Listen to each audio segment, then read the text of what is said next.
The curl up is the only test option used to measure abdominal strength and endurance in the Fitnessgram. The goal of the curl up is to complete as many curl ups as possible, up to a maximum of 75, and to do so at a set cadence or pace. To administer the curl up, the examiner needs a gym mat and a measuring strip for each small group of students. The measuring strips may be purchased or made of cardboard, rubber, or any similar thin, flat material that is thick enough for students to be able to feel the edges with their fingertips. They should be 30 to 35 inches long. Two widths are needed depending on the age of the students. A 3-inch wide strip is used for students who are ages 5 to 9, and a 4.5-inch wide strip is used for older students. The pacer CD with player is needed as the CD contains a recorded cadence for the curl-up. Examiners may also choose to call the cadence. The pace is 1 curl-up every 3 seconds. The examiner also needs copies of score recording sheets. The examiner will organize the students into small groups for the curl-up. The size and number of groups will depend on the number of students. The examiner can accurately monitor and record the scores. Before the day of the test, students should be provided with opportunities to practice the curl-up. These practice opportunities should include the use of the cadence CD. The warm-up is important to performance on the curl-up. Remember, the goals of the warm-up are to prepare the body for the activity, improve performance, and reduce injuries. Prior to the beginning of the curl-up, the examiner needs to ensure that each student has a partner. One student will perform the curl-up, while the partner will help the examiner watch for form breaks.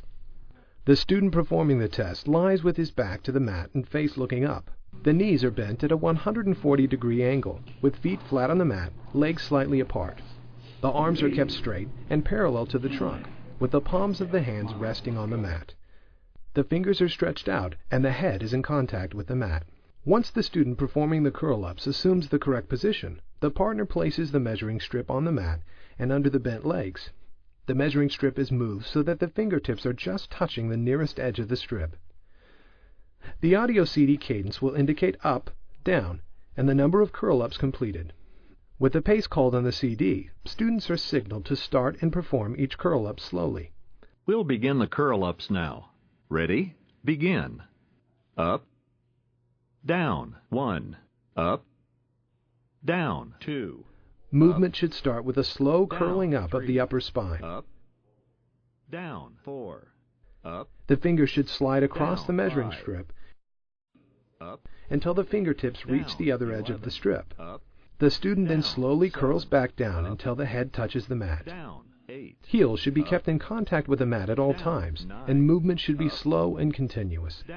The protocol is quite different from the familiar and fast-paced sit-ups. Form breaks occur when the student's heels are no longer in contact with the mat, when the head does not touch the mat as the student curls back down, when movements become jerky, when the student stops to rest, when the student cannot keep up with the cadence, and when the fingertips do not touch the other edge of the strip. The examiner signals to the partner when a form break has occurred. The student is stopped when the second form break occurs, when the student can no longer continue, or when the student completes the limit of 75 curl-ups. The score for the curl-up is the number of curl-ups performed. The first form break or incorrect curl-up is counted in the score. It is important for the examiner to apply this scoring procedure consistently across all students. The examiner records this score as students complete the test. If the number of curl-ups completed is within or exceeds the range of the healthy fitness zone for the student's gender and age, the student meets the performance standard and should continue doing regular physical activity.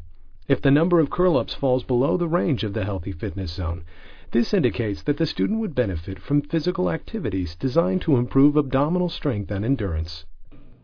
This video was developed to help ensure the curl-up is administered in a manner consistent with the Fitnessgram Test Administration Manual and California Physical Fitness Test Regulations and Guidance. For more information about the physical fitness test, we encourage you to visit the California Department of Education PFT webpage.